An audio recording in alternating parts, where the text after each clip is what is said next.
for the day. And so I see we are at the moment 49. We normally have 100 plus. So I'm going to give us 5 minutes, so up to 9:35, to allow other members and other scholars to join us. So meanwhile, get your journals ready, get your beverages ready for really the country that you're studying from. So welcome. Africa, welcome to this space. We are so happy to have you all for this webinar today. I see we are at 77 now. As I said, we normally expect up to 100, and I see people are joining. We are so delighted to be with you today. My name is Kagendo Monene. I am the PM at AIDA Africa and also the moderator for today's session. Our webinar today is on mixed methods, and I know most members are excited because majority of us, of 1,200 plus of us, are normally in social sciences, and mixed methods is, we would say, the preferred methodology that most of us are in for social sciences. And so we've been really looking forward to having this session. And today we have an amazing guest who not only knows about mixed methods, but he's living it because he's currently working as a researcher and a research analyst. So this is his daily work. So it's not only theoretical, it's also practical in the sense that he gets to see how whatever he's written down actually translate into the field. So if you're new to AIDA, AIDA Africa is a space whereby we work with postgraduate students to support them in their postgraduate journey. We believe that in Africa, the way research is taught, it's taught in a way that is very theoretical, and most students end up getting overwhelmed when it's time to now go out in the field, write their proposals, collect data, and analyze. And we want to give them that support to complement whatever their universities are offering. And so at AIDA, we offer individual mentorships. We offer webinars like this on critical topics in research. We also offer mock defenses just to prepare our students as they go to have their defenses in their universities, that they are ready, they've received feedback from peers, that they feel confident. So you are in great company if today is your first day, and I would love to welcome Dr. Idowu Omisile all the way from Nigeria, who is going to facilitate our session today. So Dr. Idowu, you're welcome. And before you begin, I just want to tell everybody that whatever we are doing, we're already recording today. So after the session, we'll be sharing the recording. So in case you miss anything, don't worry. You're going to get the recording and be able to review what we will be talking about today. So continue introducing yourself on chat. Let us know who is here with us today so that we can have in an interactive session. When the Dr. Idowu will present, you can keep on sharing your questions on chat. And then from there, when it's time to answer, we will now get into a question and answer session. So feel very welcome, Dr. Idowu. You're most welcome to AIDA Africa, and please, over to you. All right. Good morning, everybody, and thank you very much for the privilege to present this. I'll be talking about understanding mixed methods in research. But before I proceed, I want to say thank you to Kagendo Monene. Thank you, AIDA Africa. Thank you, Africana Journal Club. I say Asante Sana. Before I also, let me tell you a little bit about me. My name is Idowu Omisile. I'm a data analyst and a research consultant at Project Partner Data Solutions. I'm a member of the Nigerian Institute of Management, and I'm a certified Atlas T and MaxQ DA trainer. And I'm honored to be making this presentation to you today. However, while I was preparing for this, I was thinking this is meant to be a 2-hour long webinar. Who has that time to sit down to listen to a 2-hour lecture? So I'm thinking, how about we play a little game before we proceed? So in this game we want to play, you are going to tell me which one is the right answer from each of all these statements that I will present to you. So I want to believe you are ready. Can I get some feedback in the chat? Let me get some energy. Are you ready? Are you ready? Are you ready? All right. Thank you very much. So let's begin. A survey. All right. Sorry. A survey with. Excuse me, please.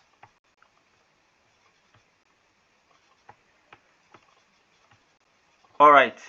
A survey with 300 students is an example of a dash. A. Quantitative research. B. Qualitative research. Let me see your answers in the chat. All right, let's keep it coming. Let's keep it coming. Let's keep it coming. Yes, the correct answer is A. That is a quantitative research. Next one says a focus group with mothers is an example of a dash. A. Quantitative research. B. Qualitative research. All right, let's keep it coming in the chat. All right, I can see some interesting comments there. Yes, yes, that's correct. The correct answer is qualitative research. Next says statistical analysis of census data is an example of a dash. A. Quantitative research. B. Qualitative research. What are you choosing? All right, let's keep it coming. All right, yes, thank you very much. This is a quantitative research. Next one says in-depth interviews with leaders are an example of a dash. A. Quantitative research. B. Qualitative research. What is your answer? Let me see the charts. Okay. Qualitative.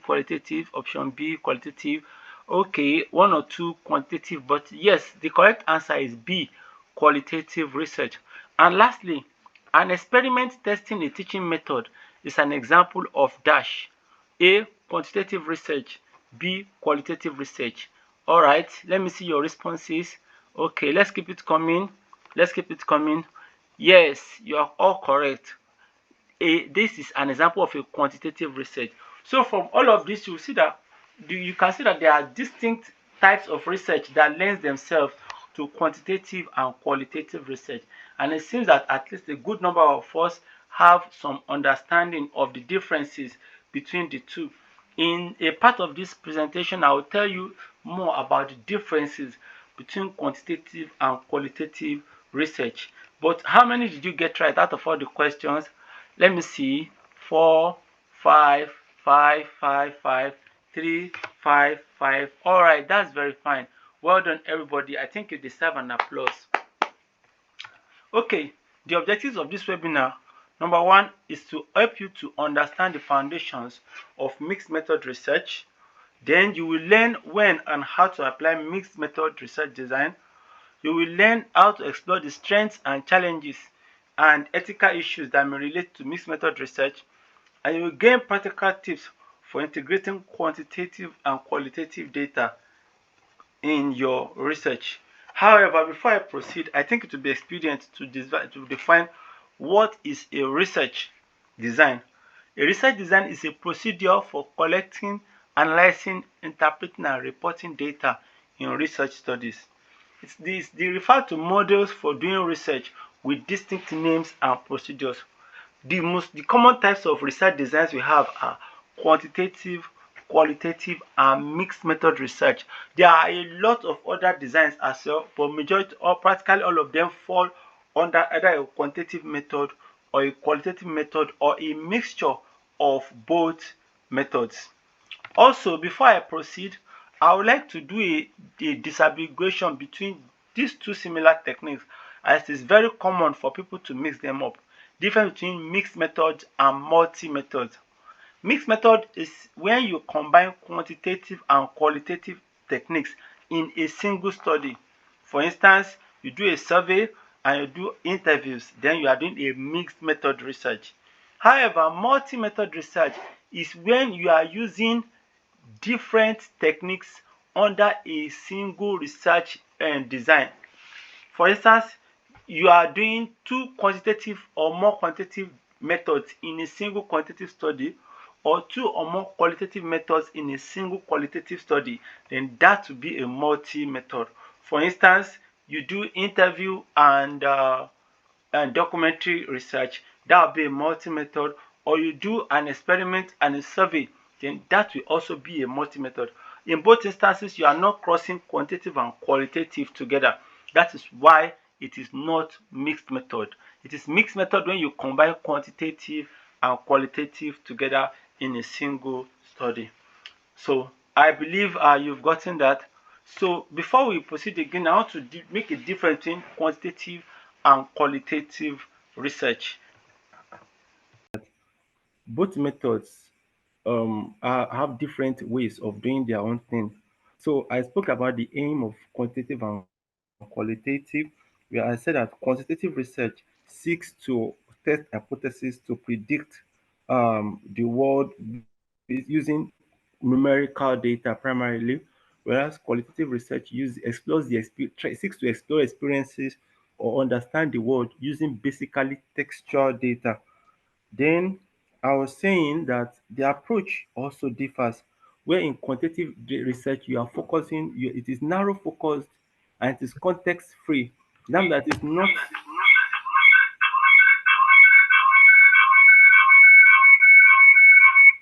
strictly stuck up with the environment in which the data came from, whereas qualitative research is totally context bound. You can't interpret the data without taking the context in which the data was gotten from into consideration. Then in sampling, quantitative research focuses more on a large sample size. The larger, the better, because larger sample size helps you to make better inference. Whereas in qualitative research, you are focused on, and the data sampling is randomized. In quantitative research, you work with people that will call them respondents. Whereas in qualitative research, you work with a small sample and you use purposive sampling most of the times. You work with participants rather than respondents. Next, I talk about data collection. Data collection in quantitative research, you'll be using structured instruments, you work with surveys, and sometimes you can do some observation. Whereas in qualitative research, you do majorly interviews, some observations with note taking, um, basically interviews or observations. Interviews, then observation, for example, you are doing ethnography, you'll be doing observation, and you can also do interview with some people and things like that. Those are examples of data collection methods in quantitative and qualitative. Then analysis of data. Both methods also differ in their method of analysis. In quantitative research, you use statistical analytical techniques like t-test, ANOVA, mean, median, mode, and etc. Whereas in qualitative research, the method of analysis that you use primarily are those that allow you to aggregate your data, for example, thematic analysis, content analysis, and like that. Then what is the role of the researcher? In quantitative research, the researcher is a detached observer. You are not totally involved in the life of your respondents.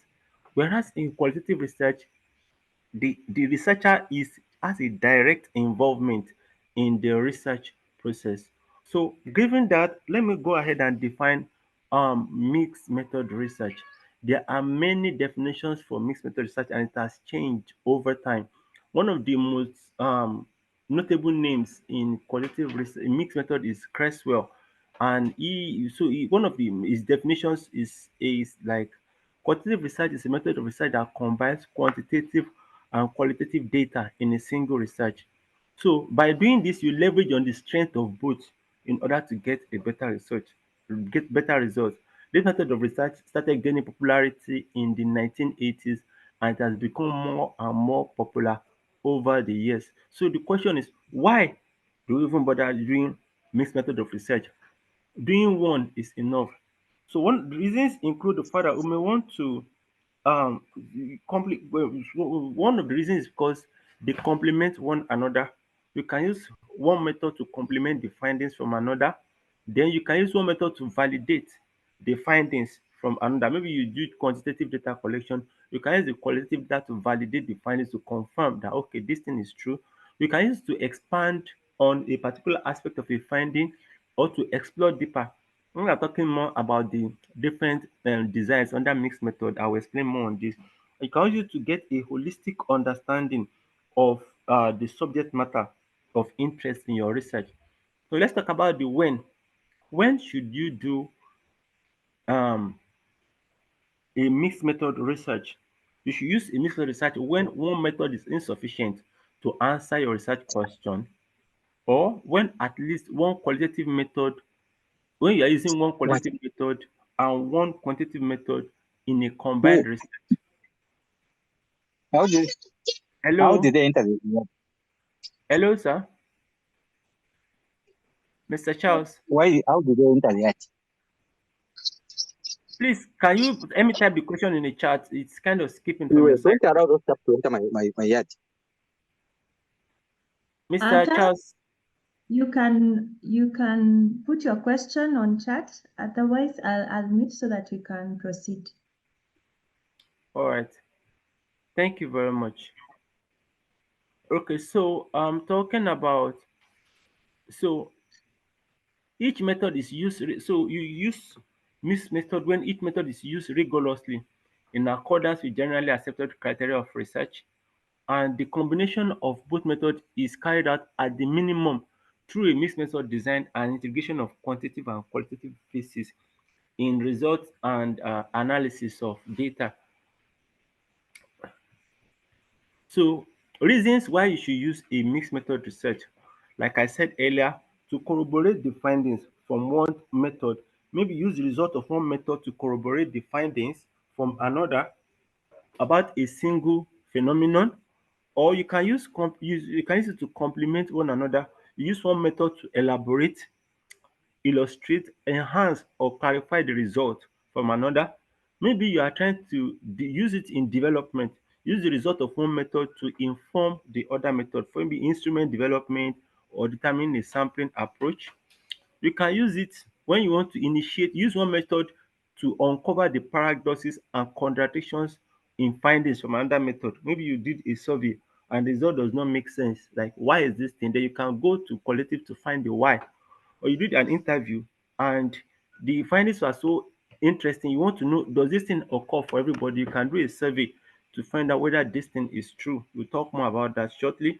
Then you can use it to expand the depth and breadth of your study by using different methods for various components of your research. So models of mixed method research, we have the integration, connection, and embedding. So in integration, you conduct a study where you collect quantitative and qualitative data separately and you integrate the findings, maybe in the reporting stage, you bring the findings together. Or you can do a connection where you link the findings together, and then there's also embedding. All these things will be explained further when we talk about the different kinds of designs. I will talk more about them, but know that some of the models we use in mixed method research include integration, connection, and embedding. So what are the advantages of doing mixed method research? You can use it to validate your findings, like I mentioned earlier. You can use it to clarify unexpected outcomes, like things that you are not expecting that suddenly came up in your data. You can use it to clarify it. For example, if you have outliers in your data, you can use mixed method to explain why are these outliers there. You can use it to open publishing doors. Journals like people that do mixed method research, so it gives you higher chances of getting published. Then it's also a more flexible approach and encourages teamwork, because if you are doing mixed method research, it enables you can work with people um from different backgrounds, and they can be able to, so you can be able to, people with different skills levels can be able to help you to leverage on the skills of different people. But there are also issues with doing mixed method research. You have to be skilled in both methodologies, like really, really skilled, because you don't treat the two methodologies as one. You treat each of the, if you are doing a mixed method research, you do each of them as if it's a full study, then you now bring your findings together. So it requires a lot of skill in both methodologies, but it is not impossible. People do it every day. Planning and executing a mixed method research is demanding. It requires time and resources, and being able to maintain balance can be tricky. Also, you have to consider different underlying philosophies. Philosophies that guide quantitative research are different from qualitative, and bringing them together can be tricky. Data integration can be complicated when you have a lot of findings. How do you even bring them together? It can be so mentally demanding. And lastly, there are issues with generalization. In quantitative research, the goal is to generalize your findings, whereas the goal of qualitative is not to generalize. So it can be an issue like, okay, where do we stop? Where do we start? Where do we draw the line? So these are some of the issues that can come up with mixed method research. Common mistakes in mixed method research. Somebody doing mixed method research and doesn't have a plan to link the data, then that is a major issue because the goal is even to link your data. When why another thing is doing mixed method research when only one method will do. Why are you doing two when only one would have been enough for you? It can cause issues, especially when you are doing when you are dealing with reviewers. Underestimating the time and skill to merge your data can be a mistake. It's a mistake to avoid. Then sampling mismatch. When your samples, the people you are working with in your study, you didn't take time to bring in the right sample of people, it can cause an issue in your mixed method research. You overlooking conflicting results or relying too much on one method against the other.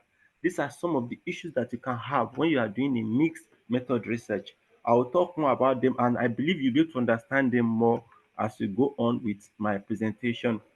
Validity and reliability. In quantitative research, validity is about using an instrument to measure. It's about whether the instrument you are using is measuring what it ought to measure. That's in quantitative research. Whereas in qualitative research, it's about how you are obtaining credible information that is confirmable, transferable, and dependable. Quantitative research validity can be content analysis, content validity, construct validity, criterion prediction validity, etc. But in qualitative research, there are I think three or four key methods of getting validity: member checking, triangulation, and peer reviewing. Reliability issues. In quantitative, reliability is about consistency of your scores over time. You can get it using Scrum-Based Alpha or Spit Owl. Whereas in qualitative, reliability is done using multiple coders that constantly agree on codes for passages in the text. There you get intercoder agreement, you get kappa score and things like that. So if you are doing mixed method research, you have to consider the validity of each of your methods separately. So what is the validity of your quantitative technique? What's the validity of your qualitative technique?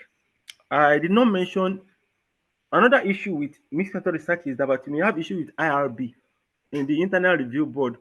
How to convince them that your study warrants a qualitative research. Yes, other ethical considerations. Your participants must consent to both the quantitative and qualitative components of your research. You can't say because what it takes to get consent for quantitative is different from for qualitative. Qualitative is more in-depth and personal. So you must get them to consent to both. You must ensure anonymity in your data while maintaining depth. Maybe you have done quantitative data, you don't have a lot of identifiers, but doing for interviews, you may have a lot of identifying information that come up. You must make sure that while you are ensuring anonymity in the quantitative, you are also ensuring anonymity in the qualitative. You must avoid bias and unfairness in your sampling. And also, you must ensure that integration is done in a responsible manner. Lastly, being able to convince the IRB, like I mentioned earlier, that your study is requires qualitative research, the mixed method research can be challenging. You have to consider why they should do that. And sometimes you may require separate protocols for the quantitative aspect and a separate protocol for the qualitative aspect. So going through all of this alone is enough to discourage anybody, but you have to be ready to do the work, and it's something that is worth the effort. by the time you are done. So before I proceed, let's do a short quiz. Are you ready? Can I get some feedback? Let me get some energy, like we say in my side. Let's say some energy. Are you ready? The question, since that's the question, your question will be answered shortly in the place of this conversation. Are you ready? Are you ready? When should you do a mixed method design? Can I get some responses? If you want to unmute, you can unmute, or if you want to type in the chat, both is fine. When should you do a mixed method? When should you use a mixed method design?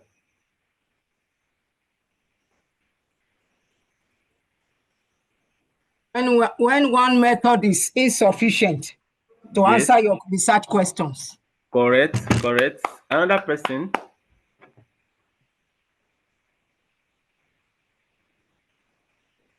Another person, please. When the research question needs both. I'm not sure I said something like that, and I'm looking at that statement with one kind eye. Another person. At When least, design, yes, one qualitative method and one quantitative method should yes, should be combined. that's correct. When you want to triangulate findings, you'll be surprised that triangulation is not the same thing as mixed methods. At I all. hope I'll be able to talk about it. It's not the same thing. It's not the same thing. So please, let's be careful about that. I will share a particular resource. It's on the slide towards the end. Among the resources, the last item is a very comprehensive material developed by Atlas T Software on their website about essentials of mixed method research. So you'll be able to see a part about triangulation, which is very explicit about the difference between triangulation and mixed method. They are not the same thing. All right, so let me just take you back to my slide about when to use mixed method. I said one method is insufficient to answer your research question. I said you use at least one qualitative method and one quantitative method when each method is used rigorously according to generally accepted criteria, and you are combining the method to carry out at the minimum. Combination of method is carried out at the minimum through a mixed method design and integration of quantitative and qualitative phases in results and data analysis. My second question: mention 3 pros and cons of mixed method design. Anybody? 3 pros and cons. Yes. The cons. One of the cons is it requires skill in both. Yes. You must have the skill to analyze and to conduct qualitative research. And also quantitative research. Yeah, it requires time and resources as well. Yes, that's true. Hold on. Yes, continue, please. So before you go away, the person that's responding to my question, how do you navigate the issue of time and skill? Time and skill. Yes. You must be prepared. You must plan ahead. You must be purposeful in your qualitative research. And the quantitative, you must try to balance both. You don't leave one for the other. You must strike a balance between both methodologies. Okay. Any other person before I speak to that? How can you navigate the challenge of time? You could use concurrent method. Okay. So one way you can do it is collaborate. You don't always have to have everything. So if you don't have the skill in quantitative, you can collaborate with a quantitative researcher in your research. Or if you don't have the qualitative skill, you can collaborate with the qualitative. Yes, use teamwork to navigate time and skill. If you work with a team, you can be able to deal with, one person can handle one part, the other person handle another part. It will make your work easier and to give you stronger depth in your research. So the pros of mixed method, we have talked about the cons. What about the pros?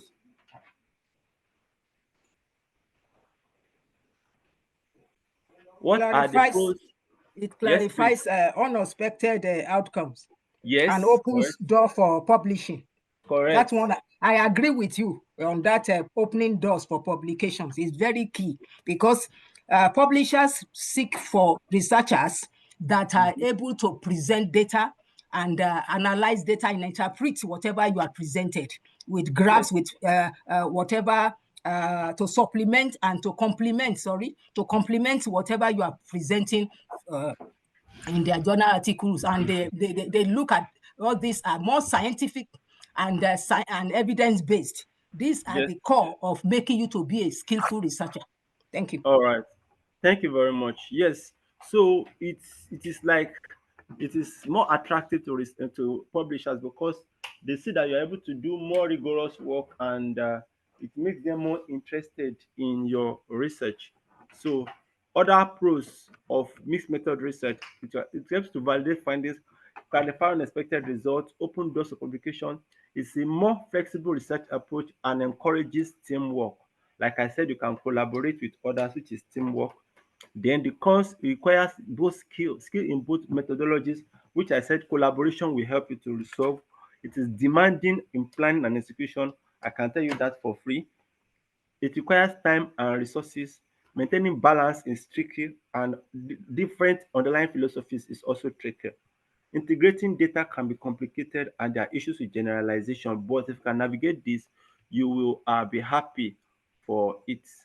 Thank you. So let's move on to the next part of my presentation. What are the core designs in qualitative research? All these images, I copied them from Atlas C website. So I've mentioned I mentioned what they call that, and I credit the provider. So it's not generated by me, but it covers what I was saying. So the core designs, there are more than 40 different types of mixed method designs. In the beginning, if you read Creswell 2006, they wrote about more than 40,000 multi kind of designs, and it has been evolving over time. Like, what is mixed method research? Which one is what? The definition of mixed method research, the classifications.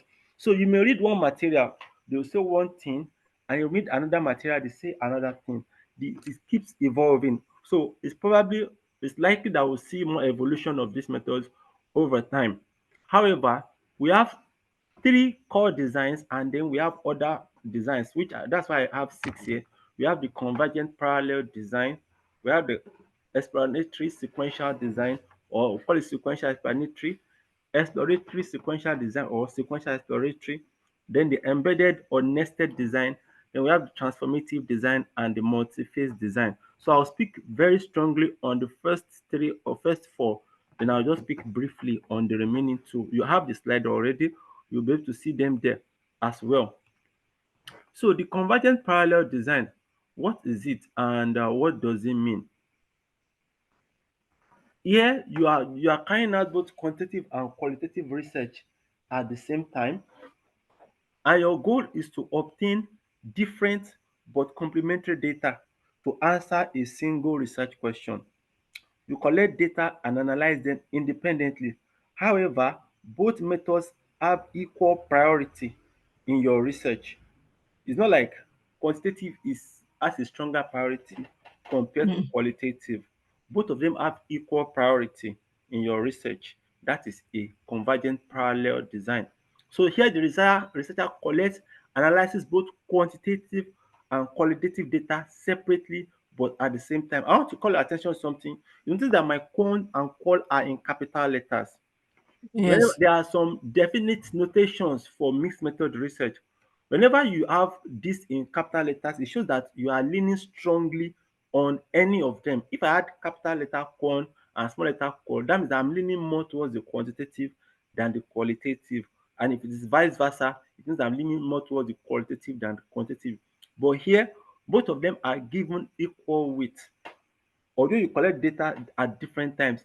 So both methods are given equal priority, and the rationale is triangulation and complementarity to obtain a more complete understanding of a topic by comparing and contrasting results from two different methods. So integration will happen at the interpretation stage after both sets of data have been analyzed independently. So what are the pros and cons? Data collection is more efficient and takes less time.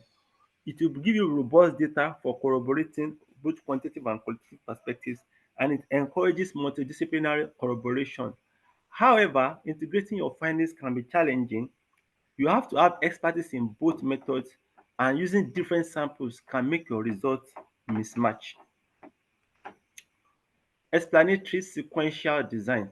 The key word is explanatory. Remember that quantitative research is about explaining. So, yeah, so you see that the quant is in capitals, where the qual is in small letters. So here, qualitative data are collected to explain the quantitative findings.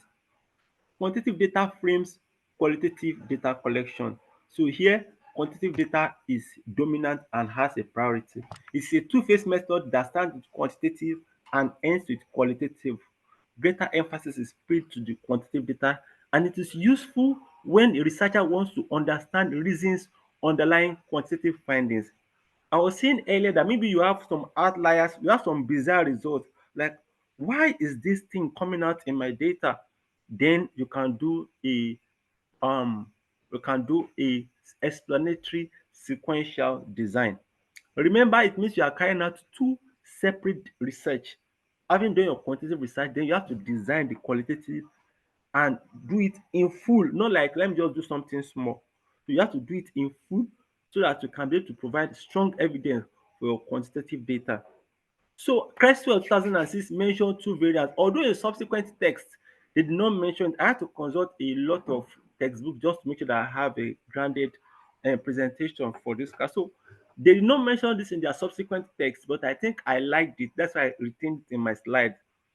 Probably if you see subsequent materials, they may give us different variants, but just let's keep this in mind. So we have follow-up explanations model and the participant selection model. So look at this image. Sorry, I couldn't get it to be brighter.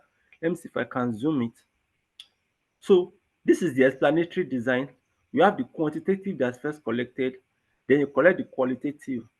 Interpretation is based on quantitative and supported with qualitative result. So the first one, explanatory follow-up model. You collect quantitative data, you do quantitative data analysis, you get quantitative results. Then you identify results that you want to follow up. Then you go back and do qualitative data collection, you do qualitative data analysis, you get qualitative results. Then you now interpret quantitative data and support with qualitative data. That is explanatory design where you have follow-up explanation. Another one is the participant selection model. So here now you did quantitative data collection, you did analysis and result.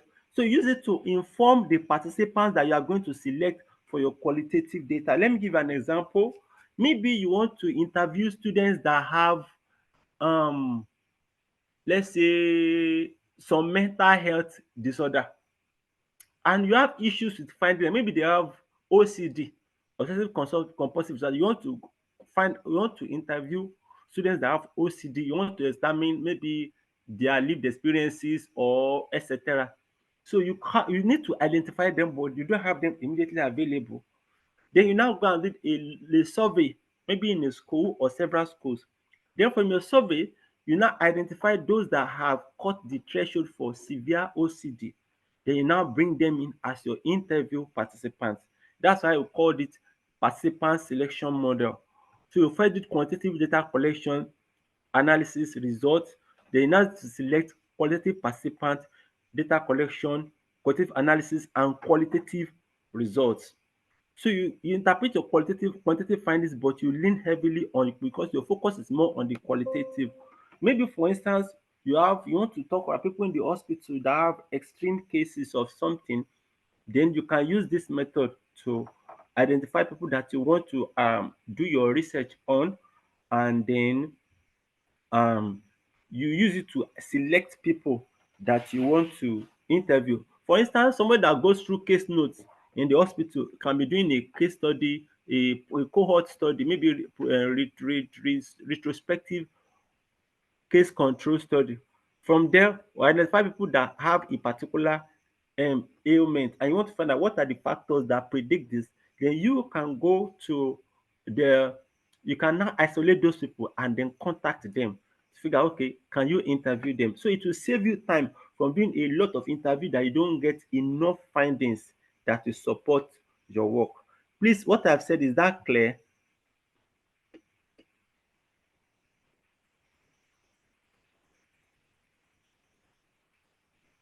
All right, thank you very much, Mr. Jasper. What are the pros and cons? This method is very straightforward to conduct, easy to report, applicable to multi-phase or single studies, and appeals to quantitative researchers. However, it takes time.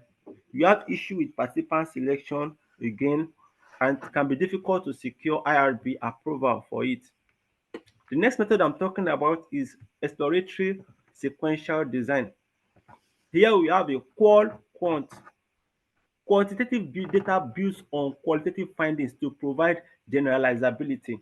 Remember, qualitative research is not about generalization, but when you have found your qualitative research findings, you can use quantitative to get a broader view. Does this thing apply in a larger framework? Qualitative data frames quantitative data collection. Here, the qualitative is the dominant. So it's also a two-phase approach that starts with qualitative and ends with quantitative. So Creswell also mentioned variance. Remember, you may not see this variance in other materials you are reading because this was mentioned more than almost 20 years ago, and subsequent materials did not mention them again, but I found them interesting, so that's why I included them here. Maybe you are trying to develop a new variable, you are trying to develop a survey instrument, intervention development model, and digital tool development model, especially with the new technology age that we are in. So these are some of the designs that Creswell presented. So the broad exploratory design, where you conduct qualitative research, then you do quantitative research, and then you interpret qualitative based on quantitative findings. So look at this instrument development method. Let me explain this model. So you want to develop a tool to measure something, but you don't have the tool. You can do a qualitative research to gather perspectives on that particular matter. And from that, you can use it to develop items that will form your survey instrument. Then after doing that, you can now go ahead and do a test of this tool again, doing maybe factor analysis or structural equation modeling. So first of all, you collect qualitative data, analyze the data, get the results, develop your instrument. After you have developed your instrument, you now go and collect quantitative data, do quantitative analysis, and get quantitative results. So here, the goal is actually the quantitative analysis, where you start with a quantitative research to explore, to get the general concepts that can form your quantitative tool. Then we have the taxonomy development model, where you have qualitative data collection, analysis, and results. Then develop taxonomy or theory for testing your quantitative data. Remember, qualitative data helps you to develop theories. Whereas in quantitative, you have to work with an existing theory. So you don't have an existing theory to work with. You can use your qualitative data to inform your theory development. So you do quantitative data collection, analysis, and then report your results. Report your quantitative with your qualitative data. So pros and cons, it is straightforward. It has wide acceptability and applicable to multiple study types. The issue is that it takes time to implement. You can have challenge explaining quantitative procedures to IRB, and then also issues with participant selection. I'll be talking next about the embedded or nested design. So this method, we have quant or qual, quant or quant qual. You may lean strongly towards the quantitative or lean strongly towards the qualitative. The goal here is to obtain different answers to a complementary research question. You embed one data set that provides answer to a complementary research question. So in this kind of method, the qualitative can either be dominant or the quantitative. Remember, in parallel, both of them have equal weight, but here you are bringing the two in, and one of them can be the dominant based on your choice.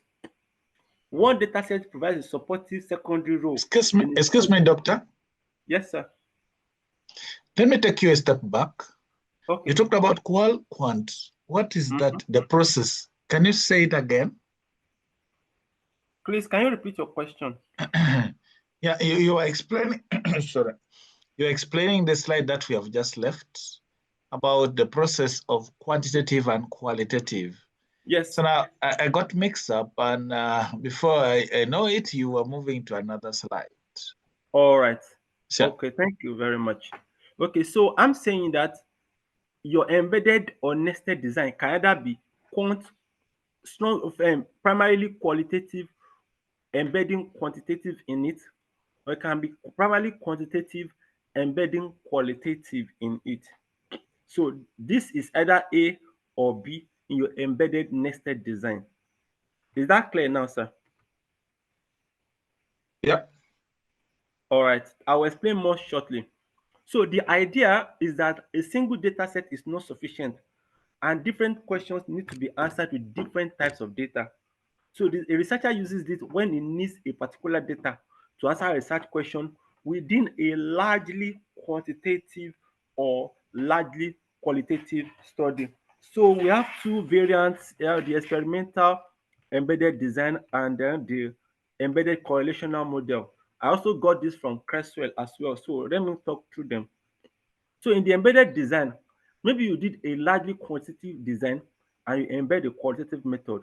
You interpret the quantitative based on the quantitative and include the qualitative to support your findings, or you did a largely quantitative research and you interpret it based on qualitative embedded quantitative findings. So let's look at this embedded experimental method model. You did a qualitative intervention before you start, then you do the quantitative measure, then you do your intervention, you do the quantitative post-test. Even during the intervention, you can still do a qualitative intervention again. And after you do the qualitative intervention, so let's say for instance, I want to check the effect of meditation on academic performance. So I interview a sample of my respondents, then I administer the academic performance to them or concentration or whatever. Then I did the intervention. I can choose to do another interview. Then afterwards, I did the quantitative measure. The goal is to check their change in scores in academic performance before and after. That's my primary goal. The quantitative is just embedded into it to probably provide more light into what I am doing my research on. Interpretation is based on quantitative data and support embedding the qualitative findings. So this is the embedded experimental method. Then the next one is the embedded qualitative method. Here, we embedded correlational model where you have quantitative predictors, and you get a quantitative outcome. Then you now have a qualitative process to just provide more insight into that.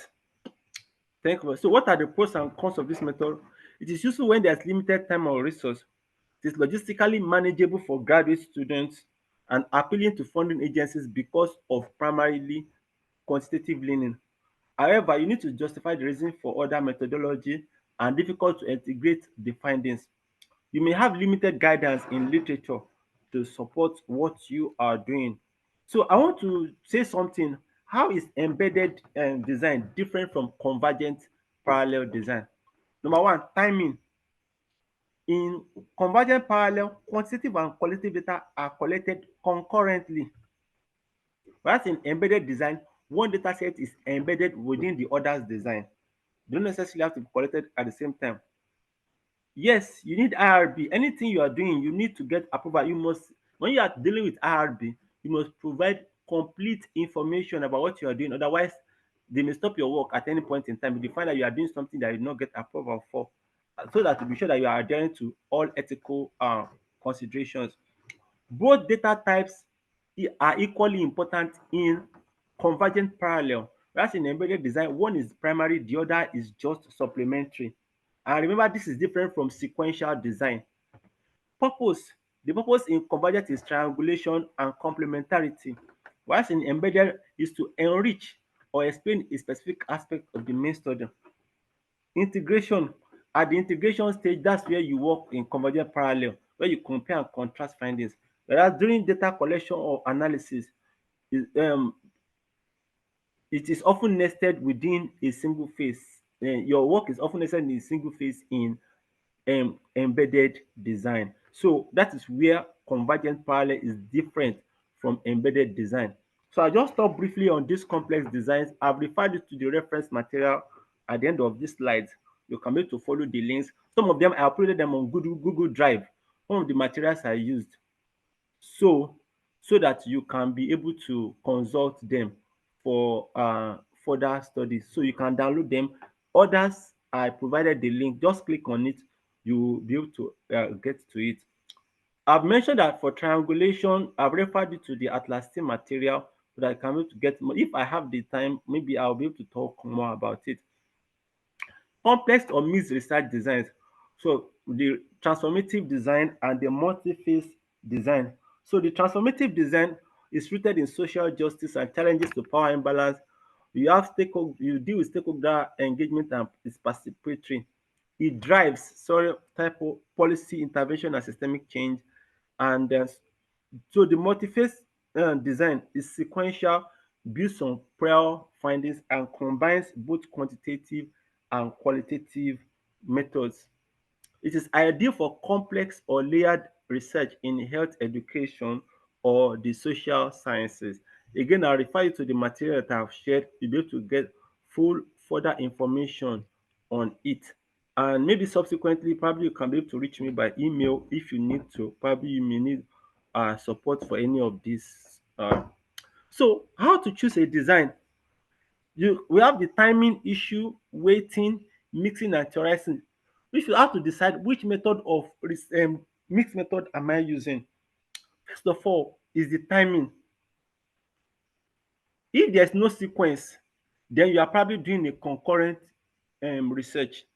But if it's sequential and you have qualitative first, then you know you are doing exploratory sequential. If it's sequential and you are doing quantitative first, then you are dealing with exploratory and explanatory sequential. Then what is the weighting? Another thing to consider is what is the weighting? Is it that both of them have equal weight in my research? Then you are on concurrent again. Is it that the qualitative have a stronger weight or the quantitative has a stronger weight? Then what's the method of mixing? Is it by integrating, connecting, or embedding? So these are things, and then the theorizing, whether it's implicit or explicit, these are things that can inform and help you to decide which method of mixed method you are working with in your research. I believe that with all the explanations I've made earlier, you can easily pick out which mixed method design you are working with. So let's do another quiz. Mention 4 mixed method designs. Who wants to answer my question?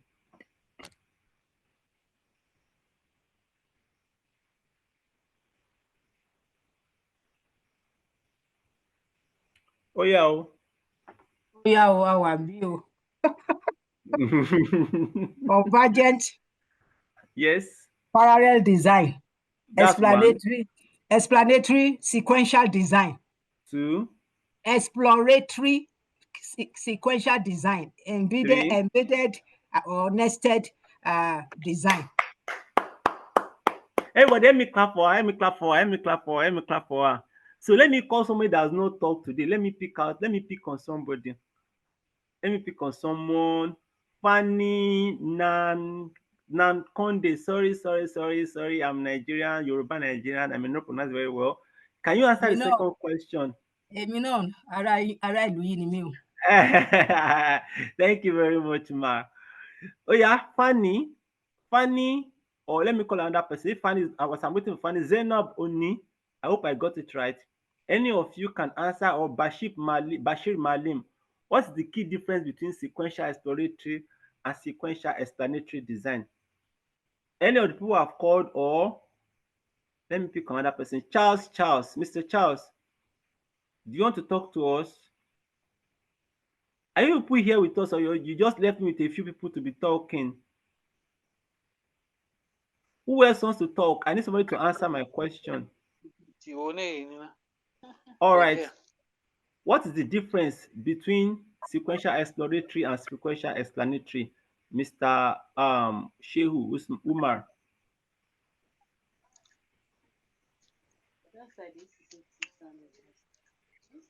What? Mr. Usman, are we together? Umar Shehu, are we together? Where? All right. Somebody else, please. Anybody? Nyati, Annette, Queenie. Do you want to tell us the difference between the key difference between sequential exploratory and sequential explanatory? Yes, thank you. Sequential exploratory, you start with the quantitative, and then the findings. So, like, then you proceed to qualitative. Whereas for explanatory, the qualitative is the first and major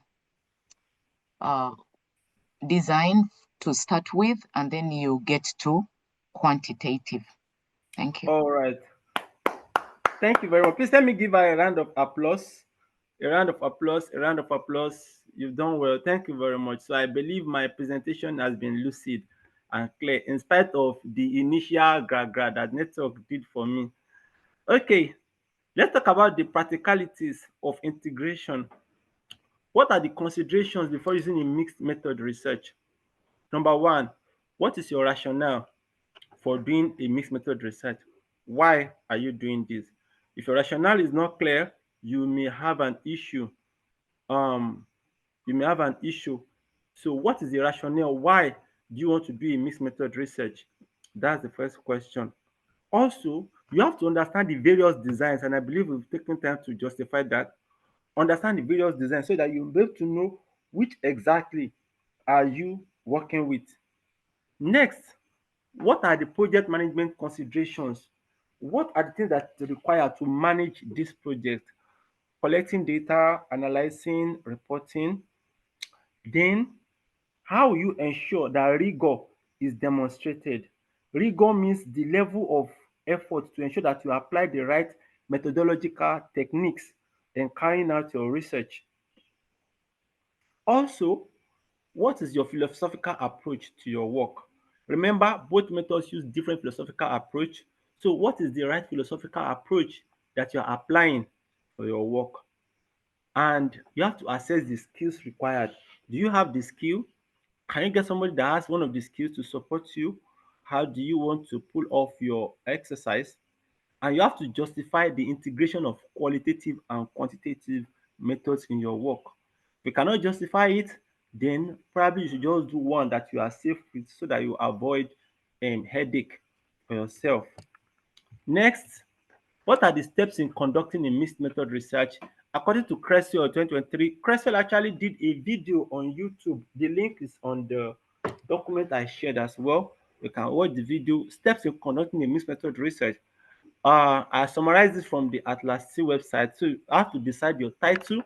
So while I was researching for this, I found out that when you have a title that contains that you are doing a mixed method research, it's probably going to be more attractive than just stating your title.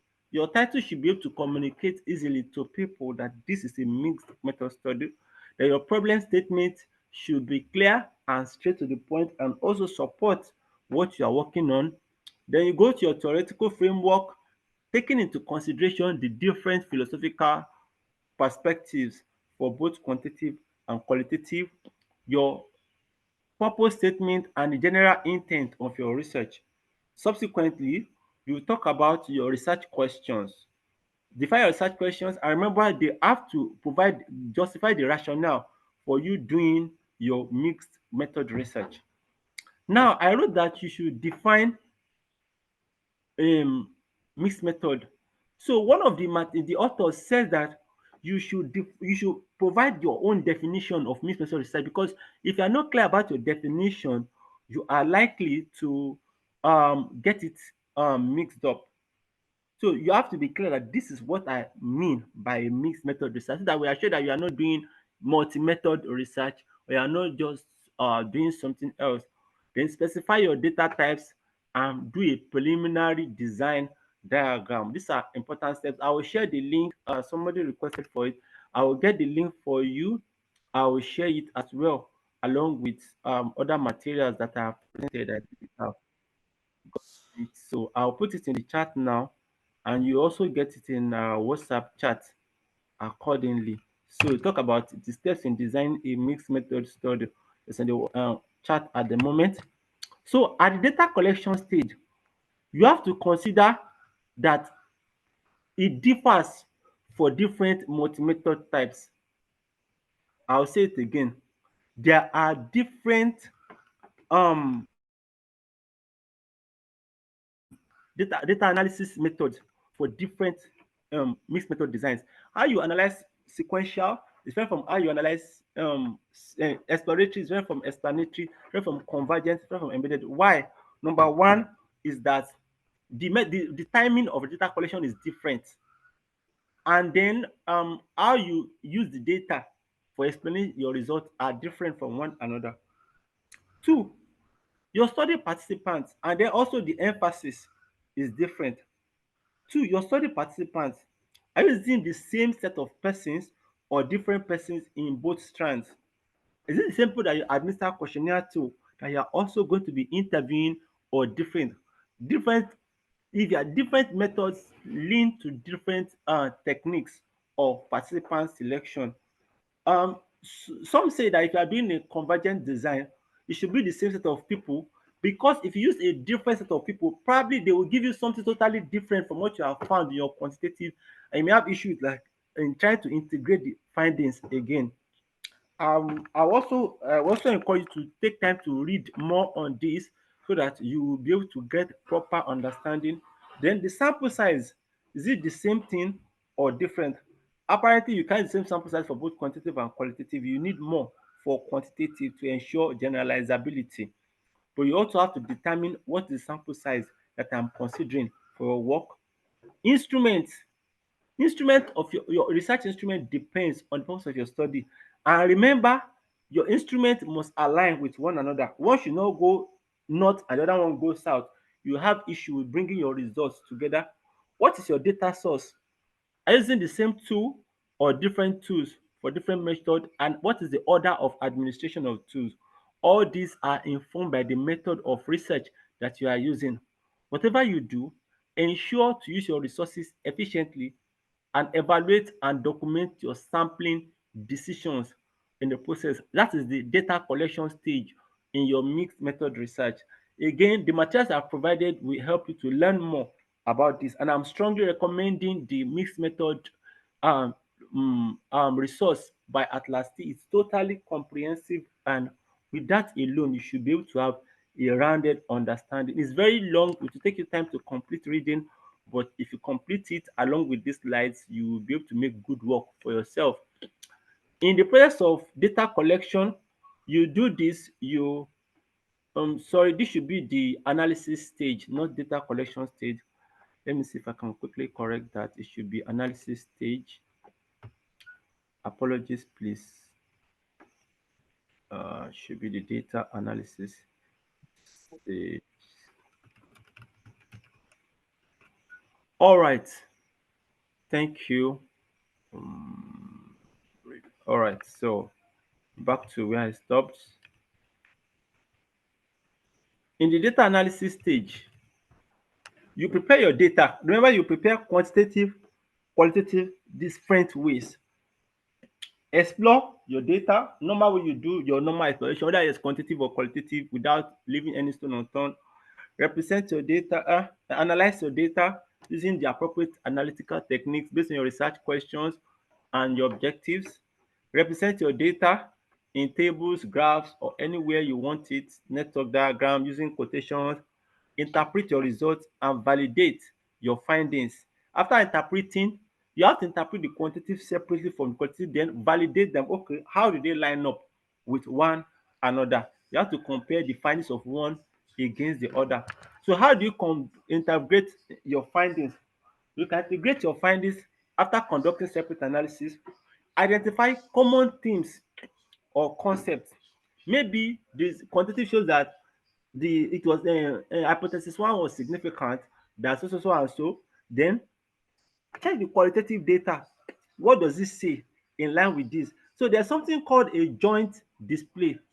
In my PhD, I did several joint display tables where I presented the summary of the quantitative and the qualitative and tried to explain how they line up with one another.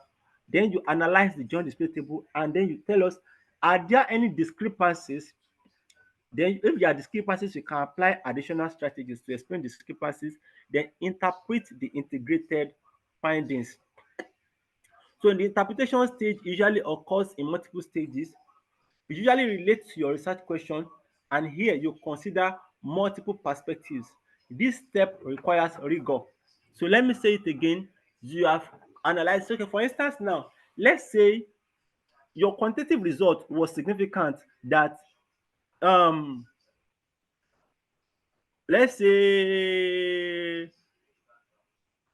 one variable was significantly predicted the other one, maybe socioeconomic status, or let's say personality type significantly predicted obsessive predicted smoking behavior.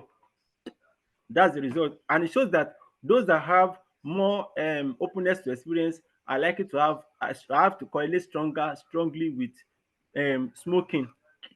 But your qualitative data, remember that in qualitative your qualitative data, you must be able to accurately measure openness to experience. Of course, you must be able to conceptualize it so that you are measuring the same concept without asking them to define openness to experience.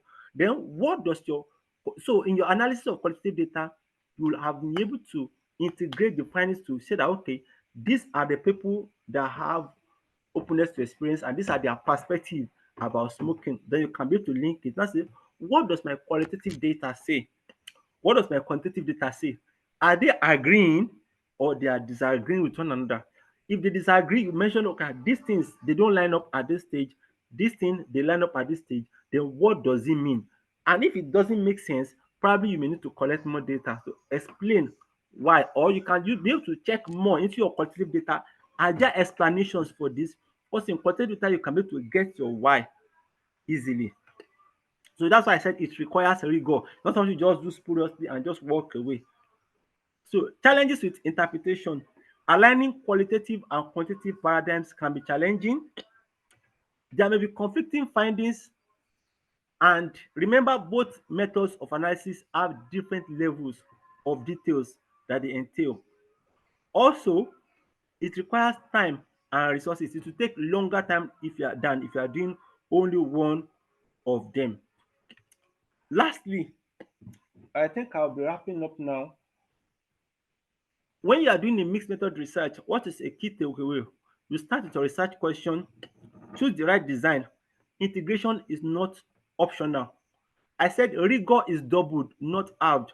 Means that you have to apply rigor in both the quantitative and the qualitative. It's not like you have half work to do, you have double work to do. You must be pragmatic and you must be prepared. But like I said again, it is doable. It's just that it will take time. What are my final thoughts? Even after, maybe let me call it 1.5 hour, 1 hour now, because I couldn't do the 2 hours. It is still impossible to cover all of what mixed method entails.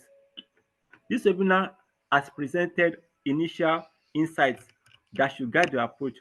Remember, doing mixed method requires careful consideration and planning at every level, but it is doable. Yes, thank you, Mrs. Asemota. It is doable. It is not impossible. So that is the end of my presentation. Thank you very much for listening to me, and I hope it has been worth time.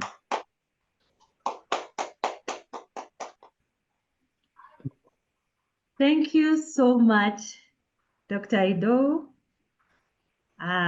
We have really appreciated this session, and I can see there are so many questions.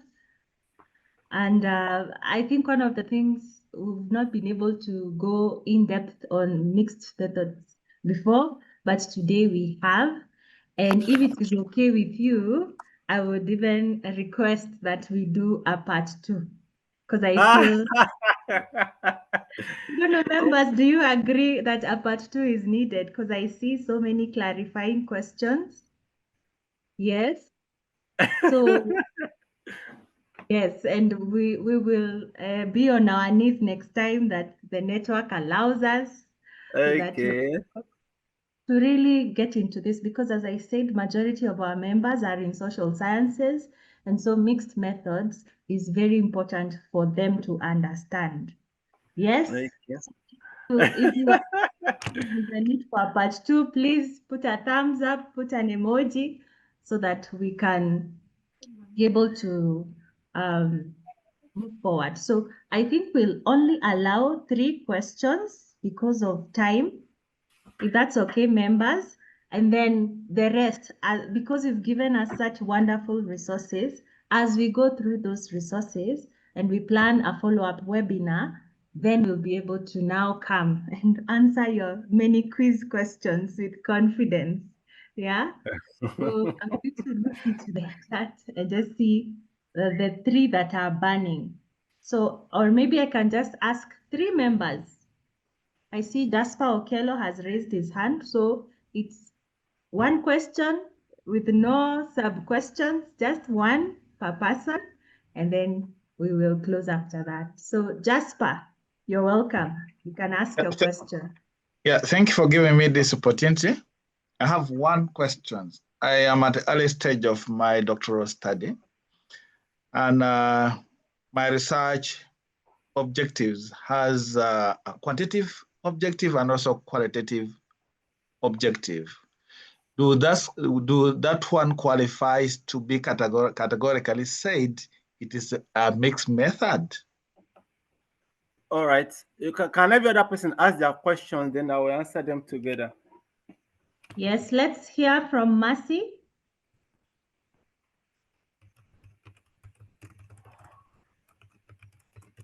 Yes, good afternoon. I hope you can hear me. Yes, please. Yes, thank you for the presentation. It was very insightful. I did my study and I had 3 hypotheses and 1 research question.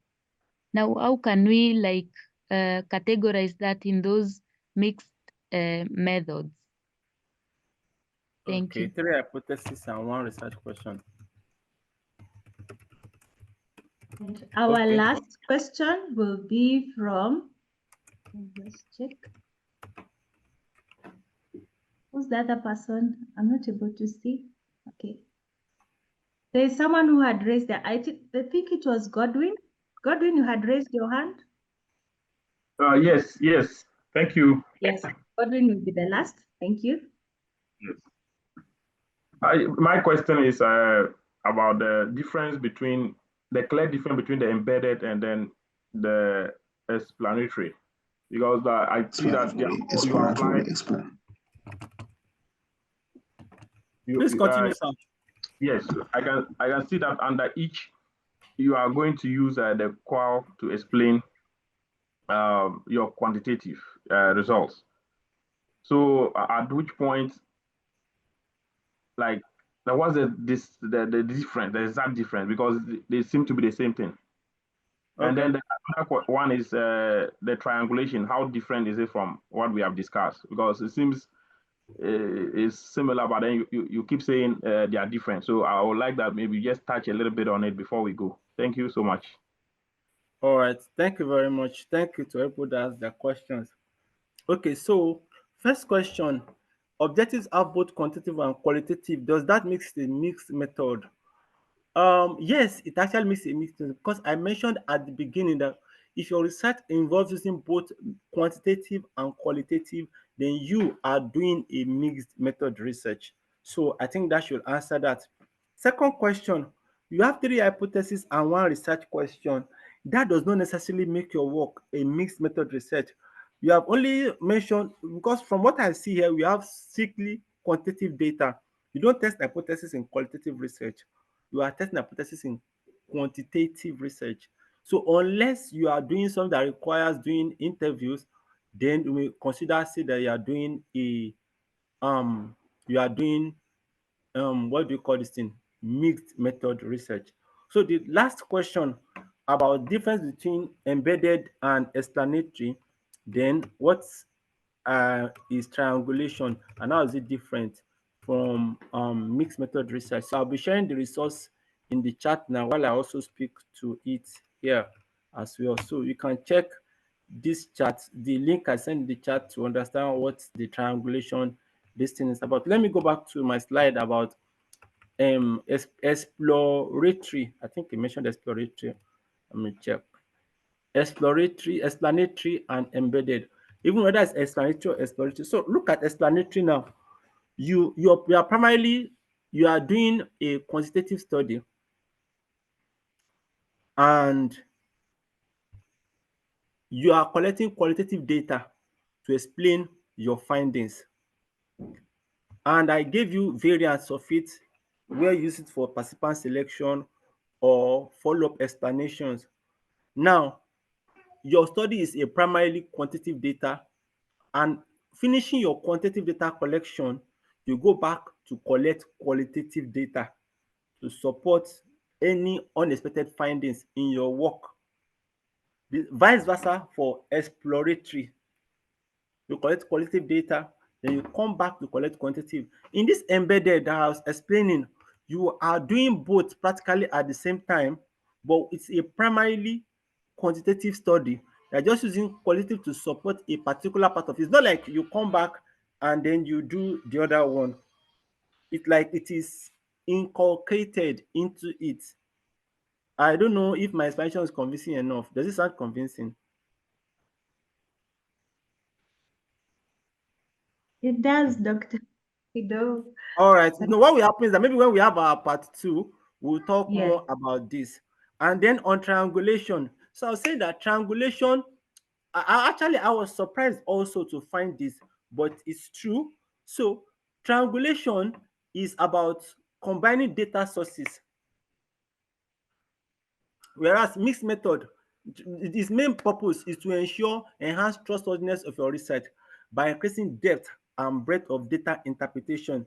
You take into consideration different research purposes within mixed method and beyond. So the author said that triangulation is in research is more about validity of findings by using multiple perspectives, such as different data sources, different research methods, or theoretical lenses to confirm pattern and reduce risk of errors.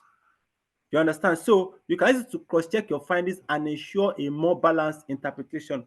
On the other hand, mixed method is about integrating quantitative and qualitative approaches to provide a richer understanding of your research problem. Not just by verifying your data, but you are using 2 different methods of research. And they provided 4 different triangulation types. We have the methodological triangulation, where you use different data collection methods to study the same phenomenon. Data triangulation, using different data sources, for instance, different group of people, different settings, or different time periods to validate your findings. Or investigation triangulation, involving multiple researchers to reduce undue individual influence in data collection. Or theoretical triangulations, we use multiple theoretical perspectives. So triangulation may involve mixed method, but this is not strictly what we mean by mixed method research. Thank you. Over. All right. Thank you so much for answering those questions. And I think Fanny had raised her hand. So that's the only person we are going to give for the bonus question. Now, members, I would urge you, if you're not a member, please join the AIDA Africa Journal Club group. And then from there, we are going to arrange as part 2 as soon as possible, so that whatever we have learned has not evaporated. And meanwhile, we will be reviewing the documents he is going to share with us. And even the recording we'll share with that. We make sure that we don't interrupt the process of learning. So Fanny, go ahead. Hello, good morning. Good morning. Good morning. Thank you. Thank you for that wonderful presentation. I think I have a question. When you're using a mixed method, in your presentation, you mentioned that there could be some challenges where you analyze your data and the results come out are conflicting each other.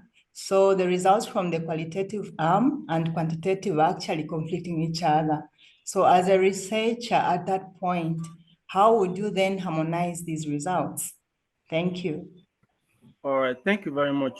So in your research, you are not meant to run away from conflicting results. If there is a non-significant finding, it's also a finding. If the findings do not add up to what you expect, it's also a finding. So that is the reason. This is even more of the reason why you have done a mixed method study. So you can go ahead and check. Okay, like I mentioned this earlier, that you check in your data, as my quantitative is as maybe my qualitative data provided some answers to this question. You should check your data again. Maybe like there are some evidence to explain the why. Now you have found competing results, fine, and you have confirmed that you did the right thing.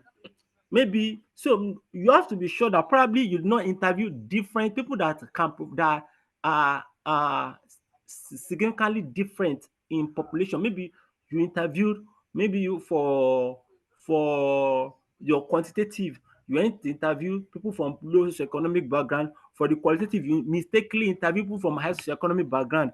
The findings are likely to be contradictory. You have mentioned that okay, your sample population, they are homogeneous, everything is fine. Then if that's the case, so what do you do? What you should do then is to check your data. Is there an explanation for these differences? In your process of data collection, normally you should make sure that you have used enough probes. Maybe somebody gave you a response that is different, you should be able to use the right probes. Say, okay, what do you mean by this thing? Why do you say this? Can you shed more light on this particular aspect of what you have said? And having used all your necessary probes, then if you find, then you can be able to figure out, you can be able to get the why. If the why is not immediately evident, you should consider probably to do more interviews to give you insight to why the differences that you have observed in your data were evident. Qualitative data is able to help you get the why. You can also check in literature. Probably literature can give you further insight as to the why of your findings. Thank you for liking. That means that you are satisfied with my response. All right. Thank you very much. It's clear. All right. All right. Thank you so much, Dr. Ido. And we know today has been a little dramatic. Hope you can, after this, just have a nice cup of tea and tell yourself it is okay, this is life. You're a psychologist, so you'll be able to do that. I'm so grateful for everyone who showed up here for this learning opportunity. And as I said, we are going to have a part 2 because truly mixed methods is heavy and we need all the guidance we can get. So Dr. Ido, I'll be reaching out to you after this. So what we will do, we'll compile all the resources we've talked about, all the links, we share them on the WhatsApp group, the ADA Africa Journal Club, and then from there we can plan and we will inform you there. So if you're not part of the group, please join. The link is on the chat. And maybe you can tell us, how was it for you today? For me? To an end, yes, with all the... All right, before I respond, you see on the last slide, I put additional resources. So all the materials I mentioned, I've uploaded them on Google Drive. Just click on them, it will take you to the Google Drive where you can get the resources and access them. So for me, it's been interesting. I was originally tense. I was like, Ido, you are going to speak to people from different countries. How are you going to handle it? I have some of my colleagues here, Madam Uche. Shout out to you. She's one of my colleagues. Dr. Ido, thank you. I appreciate. I joined late, but I'm happy that I came then. Thank you. Good morning, Africa. We are both from Nigeria, Obafemi Awolowo University in Ile-Ife, Nigeria. That is good. Yes. You are welcome. Thank you. I'm from the University of Ibadan. All right. Thank you very much. All right, so it's interesting and I enjoyed this actually. I had to pull out a lot of big guns because I know that I'm dealing with serious academics and they will ask questions, they will question everything you say. So you must be sure you are saying the right thing. And I think it was a good one. So I'll prepare better for the next session. And okay. Thank you so much for, just even bearing with all the circumstances, and we have achieved our goal for today. So I thank all members for showing up and for your patience, and we will see you in part 2. That's coming up very soon. All right. Thank you very much. So wish us all a lovely Saturday. Yes. Thank you. Thank you.